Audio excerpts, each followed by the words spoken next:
In February 1967, the unidentified remains of an individual were discovered in Sonoma County, California, at the bottom of a cliff north of Jenner. The remains belonged to a woman that was between 5'2" and 5'4" tall. She wore a long-sleeved white blouse that buttoned down the back. She also wore light-colored pants. It was determined that her life likely ended the prior year. Her manner of demise was ruled a slaying. She had multiple skull and rib fractures. Despite investigators' attempts, the woman could not be identified. She became known as Sonoma County Jane Doe. A forensic composite was developed. It was released to the public in hopes that it would generate new leads about her identity. There was no match. The woman was buried at the County of Sonoma Cemetery. Details of the case were entered into the National Missing and Unidentified Persons System. In 2009, her body was exhumed with the assistance of anthropology professor Dr. Mark Griffin from San Francisco State University. The examination determined that Jane Doe was a white female between 40 and 46 years old. In 2022, the California Department of Justice, in collaboration with the Sonoma County Sheriff's Office, submitted forensic evidence to Othram, hoping that advanced DNA testing could assist with the identification of the woman. Othram scientists successfully developed a DNA extract from the forensic evidence. They used forensic-grade genome sequencing to build a comprehensive DNA profile for the unknown woman. Othram's in-house genealogy team used the DNA profile in a forensic genetic genealogy search to produce new investigative leads, which were returned to investigators. A follow-up investigation was conducted by law enforcement with the new leads. This led to relatives of the unidentified woman. Nearly 60 years after the remains were discovered in Sonoma County, the remains have been identified as Lillian Marie Cardenas, who was born in 1928. Lillian's last known residence was in San Francisco. She had been estranged from her family prior to her demise. The investigation into her demise is ongoing. Investigators ask for anyone with information on Lillian Marie Cardenas to dial 707-565-2727 or email officials at sheriff-coldcase@sonoma-county.org. In May 2001, the partial skeletal remains of an unidentified individual were discovered in Newfoundland and Labrador, Canada. The Royal Newfoundland Constabulary responded to the scene. The remains were discovered in a wooded area off Minerals Road in Conception Bay South.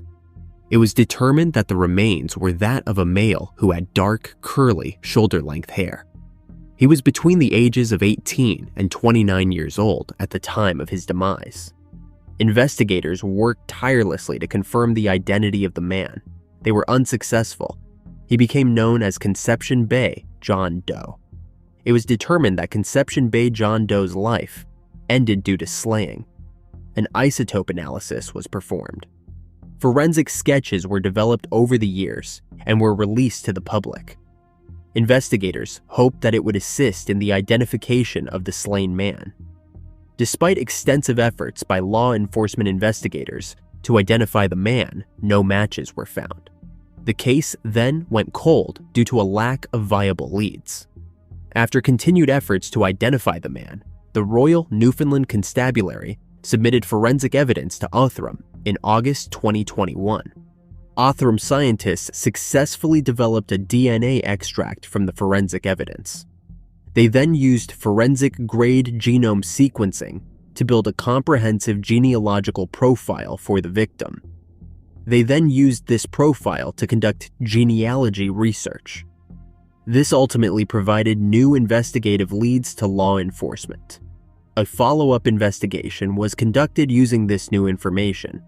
The genealogical research and subsequent investigation determined that his ancestry traced to the Iberian Peninsula, which is made up largely by the countries of Spain and Portugal.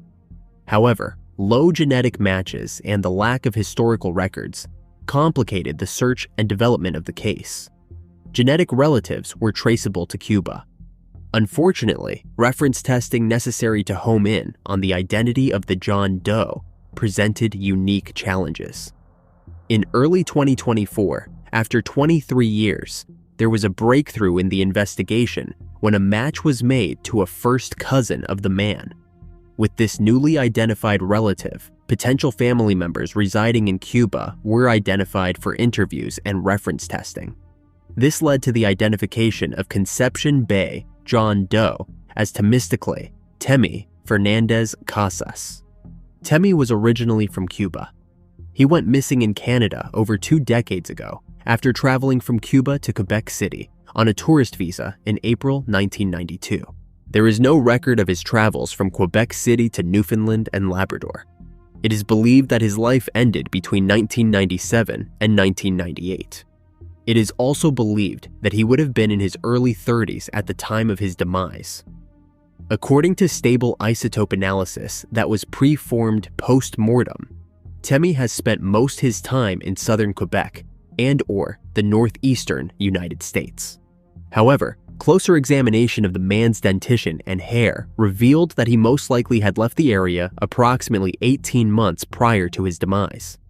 It also shows that he had been traveling extensively around the east coast of Canada within 13 months of his demise. With Temi positively identified, investigators are looking to put together a timeline of his movements in the last years and months of his life. The Royal Newfoundland Constabulary is looking to speak to any known associates of Temi.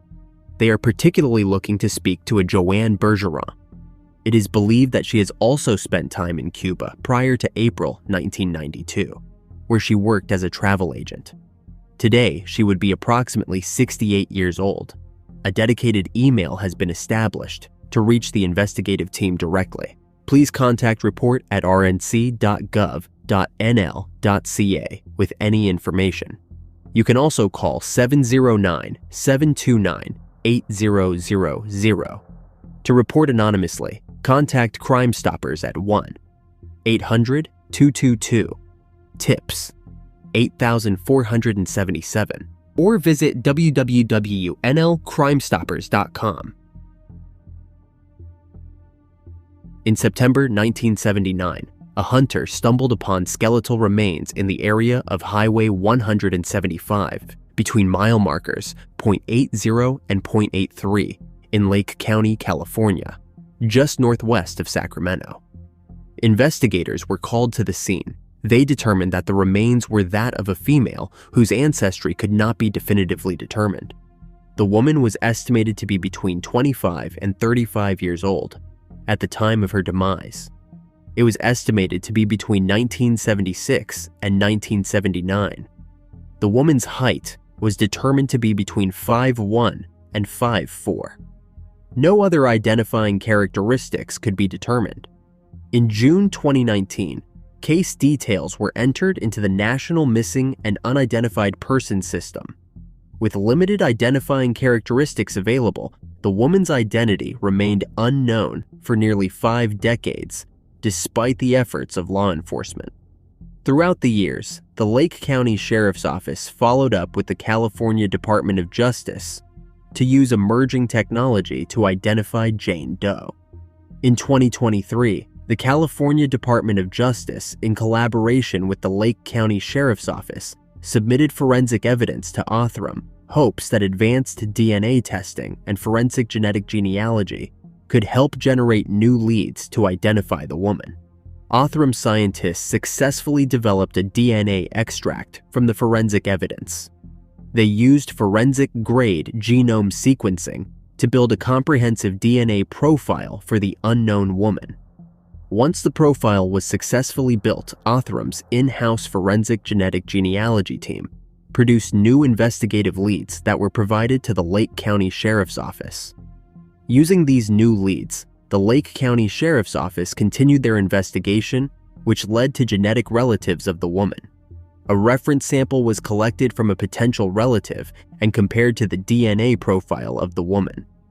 After nearly 50 years, this comparison confirmed the identity of Lake County Jane Doe as Wanda Lee Brewer. She was born in Arkansas and later moved to California. An investigation into the circumstances around Wanda's demise continues. In October 1985, the partial skeletal remain of an unidentified individual were discovered in a plastic bag near Channel Islands Harbor in Oxnard, California. The Ventura County Sheriff's Office responded to the scene. It was determined that the remains were that of a female. She was between the ages of 35 and 50 years old at her time of demise. No other identifying information for the woman was available. In 2016, details of the case were entered into the National Missing and Unidentified Persons System. A clay facial reconstruction was developed and released to the public in hopes that it would generate new leads in the case. For many years, investigators followed leads and made comparisons in an attempt to identify the Jane Doe. Despite extensive efforts by law enforcement investigators to identify the woman, no matches were found. The case went cold due to a lack of viable leads. In May 2023, the Ventura County Sheriff's Office Cold Case Unit, in collaboration with the Ventura County Medical Examiner's Office, submitted forensic evidence to Othram. They were hoping to determine if advanced DNA testing could help identify the woman. Othram scientists successfully developed a DNA extract from the provided evidence. They used forensic-grade genome sequencing to build a comprehensive DNA profile for the unknown woman. Othram's in-house forensic genetic genealogy team then used this profile to conduct extensive genetic genealogy research, ultimately providing new investigative leads to law enforcement. A follow-up investigation was conducted using the new leads. This led investigators to potential relatives of the woman. A reference sample was collected from a potential relative and compared to the DNA profile of the woman. After nearly 40 years, they had a positive identification of the woman, who is now known to be Gertrude Elliot-Littlehale, born in 1864. While Gertrude's life ended in 1915 and was buried, law enforcement received a tip several decades ago that a grave had been robbed and a skull was taken. This was Gertrude's grave that had been disturbed. Gertrude was laid to rest in the Stockton Rural Cemetery. Gertrude was born in Red Bluff in 1865. When she was young, the Elliots moved to Stockton, where Gertrude's father became a prominent attorney. At the age of 16, she graduated high school and, with her remarkable talent for music, was admitted to the Boston Conservatory. Young Gertrude was soon studying in Paris and traveling the world as a musician, but home still called to her, and by adulthood, she was settled back in Stockton, teaching piano and singing. It was in this capacity that she touched countless young lives who came to dearly love Miss Elliot. In addition to her teaching jobs, she was the president and founder of the Saturday Afternoon Club, a women's club that brought renowned musical acts to Stockton. In 1907, at the age of 42, Gertrude and her longtime partner, James Littlehale, decided to marry. The happy couple welcomed a baby daughter named Louise the next year. The family's new chapter was a tragically short one, however. In December 1915, Gertrude was struck with an acute case of appendicitis. She underwent surgery in San Francisco and seemed to be recovering when, 2 weeks later, she suddenly passed away. Her sudden demise at the age of 50 shocked a legion of loved ones who adored her. She was buried beneath a large headstone. It was perhaps the grandeur of this headstone that caught the eye of a grave robber more than half a century later. Despite Gertrude having lost her life nearly 110 years ago, Othram scientists were able to successfully extract DNA from these skeletal remains. They built an ultra-sensitive DNA profile and performed the genealogical research to identify Gertrude's remains. In October 1993, two hunters stumbled upon the partial skeletal remains of an unidentified individual on an old vacant lot near Apopka that had been used as a vegetable farm in Orlando, Florida. The remains were provided to the Orange County Sheriff's Office. They conducted an excavation of the area on the following day in an effort to recover additional remains. Upon examination, it was determined that the remains were that of a white male who was between the ages of 45 and 55 years at the time of his demise. The manner of demise was also classified as slaying. No other identifying characteristics could be determined due to the limited information and the condition of the remains. Details of the case were entered into the National Missing and Unidentified Persons System. Despite the efforts of law enforcement, the man's identity remained unknown for over 3 decades. In 2023, the Orange County Sheriff's Office submitted forensic evidence to Othram. Othram scientists successfully developed a DNA extract from the forensic evidence and used forensic-grade genome sequencing to build a comprehensive DNA profile for the unknown victim. Once the profile was successfully built, Othram's in-house forensic genetic genealogy team produced new investigative leads that were provided to the Orange County Sheriff's Office. The Orange County Sheriff's Office used these new leads to continue a follow-up investigation, which led them to genetic relatives of the man. A reference sample was collected from a potential relative and compared to the DNA profile of the man. This comparison confirmed the identity of Orange County John Doe as 48-year-old Richard Wick. Wick moved to Florida from New York. He was reported missing by his family, with whom he was in touch with regularly, after he failed to contact them for an extended period of time. Officials are now asking for any information that might assist in bringing closure to the cold case and bringing justice to Richard and resolution to his family. You are asked to contact the Orange County Sheriff's Office Cold Case Unit at 407-836-4357 or call the crime line at 800-423-TIPS. In September 1986, the remains of an unidentified individual were discovered in the Columbia River by the Pioneer Memorial Bridge, also known as the Blue Bridge, which connects Pasco, Washington to Kennewick, Washington. Only the lower torso remains were found. It is believed that her remains had been in the water for at least 6 months. After the remains were discovered, an autopsy was performed by the Benton County Coroner's Office. It was determined that the remains were that of a white female. She was between the ages of 28 to 35 years at her time of demise. The cause of demise could not be determined, despite extensive efforts by law enforcement investigators to identify the woman. They were unsuccessful. The case went cold due to a lack of viable leads. The woman was buried as a Jane Doe at Rest Haven Cemetery in Richland, Washington. In September 2023, the Benton County Coroner's Office exhumed Jane Doe's remains, hoping that advanced DNA testing could help to identify the woman.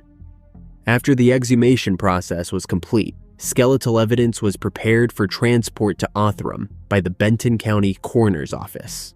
They then used forensic-grade genome sequencing to build a comprehensive DNA profile for the unknown woman. A follow-up investigation was conducted using the new leads. This led investigators to potential relatives of the woman.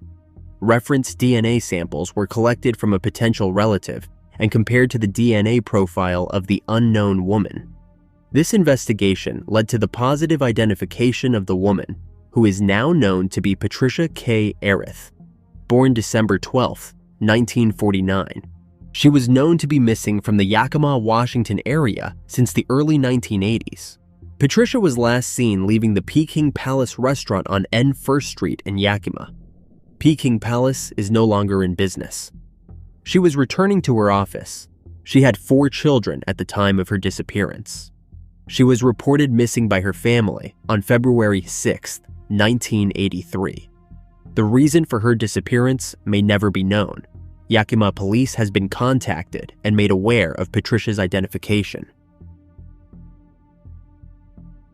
In April 1983, the skeletal remains of an unidentified individual were discovered by children in a culvert in what is now Lake Forest, California. Upon responding to the scene in the area of Old Trabuco and Canada Roads, an excavation was performed to recover additional remains belonging to the individual. Upon examination, it was determined that the remains were that of a female who was likely black or mixed race. The woman was estimated to be between 5'3" and 5'6" tall and between the ages of 18 and 24 years. Jane Doe was also reported to have a distinctive gold tooth. It was determined that the woman was a victim of slaying. In August 2010, details of the case were entered into the National Missing and Unidentified Persons System. Multiple forensic renderings of the woman were released over the years. Despite extensive efforts by law enforcement investigators to identify the woman, no matches were found. The case went cold due to a lack of viable leads. In 2022, the Orange County Sheriff's Department submitted forensic evidence to Othram, hoping that advanced DNA testing could help to finally identify the woman. Othram scientists successfully developed a DNA extract from the forensic evidence and used forensic-grade genome sequencing to build a comprehensive DNA profile for the unknown woman. After successfully completing the process, the DNA profile was delivered to the FBI's Forensic Genetic Genealogy team, and the FBI team performed the necessary work to generate new investigative leads in the case. Using these new leads, investigators contacted a distant genetic relative of the victim, who suggested Jane Doe's forensic renderings be posted to a Facebook group for Jane Does and missing women from the 1970s and 1980s. Approximately 1 month after the posting, a woman contacted investigators and said she believed the Lake Forest Jane Doe could be her missing mother. Lake Forest Jane Doe is now known to be Maritza Glean Grimmett, a Panamanian native, married a U.S. Marine in the summer of 1978, and gave birth to a daughter. In late 1978, the family moved to the U.S. The family resided in Columbus, Ohio, and Millington, Tennessee, in late 1978 through mid-1979. In July 1979, the couple was going through a divorce. Maritza told her sister she was going to California. Her family never heard from her again since. She was 20 years old at the time of her disappearance. Investigators are actively investigating Maritza's slaying. Anyone with information on this case is asked to contact investigator Bob Taft at 714-647-7045 or coldcase@oaksheriff.gov. Anonymous tips may be submitted to OC Crime Stoppers at 855-847-6227 or at occrimestoppers.org. In December 2003, the remains of an unidentified individual were discovered in a wooded area that is frequented by hunters in Christmas, Florida. Landscape workers made the discovery while working off of Taylor Creek Road in the small community located just east of Orlando. The Orange County Sheriff's Office responded to the scene. It was determined that the remains were that of a white female who is estimated to be 5'3", tall, and between 24 and 29 years old. She had brown hair and wore 2 clear stone post earrings, 1 gold-colored ring, and 2 bracelets. An investigation led by the Orange County Sheriff's Office ruled the woman's manner of demise as slaying. She became known as Christmas Jane Doe. Details of the case were entered into the National Missing and Unidentified Persons System. Over the years, multiple women were excluded as being Christmas Jane Doe. Despite extensive efforts by law enforcement investigators to identify the woman, no matches were found, and the case went cold due to a lack of viable leads. In March 2022, the Orange County Sheriff's Office submitted forensic evidence to Othram. Othram scientists successfully developed a DNA extract from the forensic evidence. They used forensic-grade genome sequencing to build a comprehensive DNA profile for the unknown woman. After successfully completing the process, the DNA profile was delivered to the FBI's Forensic Genetic Genealogy team. They performed the necessary work to generate new investigative leads in the case. A follow-up investigation was conducted using the new leads. This led investigators to potential relatives of the woman. As a result of this investigation, the woman is now known to be 26-year-old Holly Rose Leavines Garcia. She was never reported missing. At the time of her disappearance, Holly was married to Miguel Angel Garcia Rivera. Investigators are currently searching for Miguel. Deputies believe Holly, a wife and mother, lived at Palm Bay Apartments off South Sonoran Boulevard in 2002. They also believe she lived at Hollowbrook Apartments off Curry Ford Road in 2003. The Orange County Sheriff's Office now seeks the public's help in solving the case of Holly. If you knew Holly or have any information about her life or the circumstances surrounding her demise, please contact the Orange County Sheriff's Office. In January 1992, the remains of an unidentified individual were discovered alongside the Pennsylvania Turnpike in Clay Township, Lancaster County, Pennsylvania. The Pennsylvania State Police, PSP, arrived at the scene and determined that the remains were that of a male. He was estimated to be 5'10" tall and between 18 and 30 years old. The reason for his demise was believed to be slang. At the time of the man's discovery, he was wearing a Kate Collins brand light blue long sleeve sweater, as well as a size 36 pair of men's Fruit of the Loom jockey style underwear. The man also had a scar on his chest from a previous bullet wound that had healed. In April 2017, details of the case were entered into the National Missing and Unidentified Persons System. Despite extensive efforts by law enforcement investigators to identify the man, no matches were found. The case went cold due to a lack of viable leads. In 2022, the Pennsylvania State Police submitted forensic evidence to Othram. Othram scientists successfully developed a DNA extract from the forensic evidence. They used forensic-grade genome sequencing to build a comprehensive DNA profile for the unknown man. After successfully completing the process, the DNA profile was delivered to a PSP analyst who performed the necessary work to generate new investigative leads in the case. A follow-up investigation was conducted using the new leads that led investigators to potential relatives of the man. This investigation led to the positive identification of the man, who is now known to be Derek Michael Mason. Derek was last seen leaving his home in the 500 block of South 39th Street in West Philadelphia in October 1991. Derek was known in the area by the names Hawkeye and Hawk. He was never reported missing.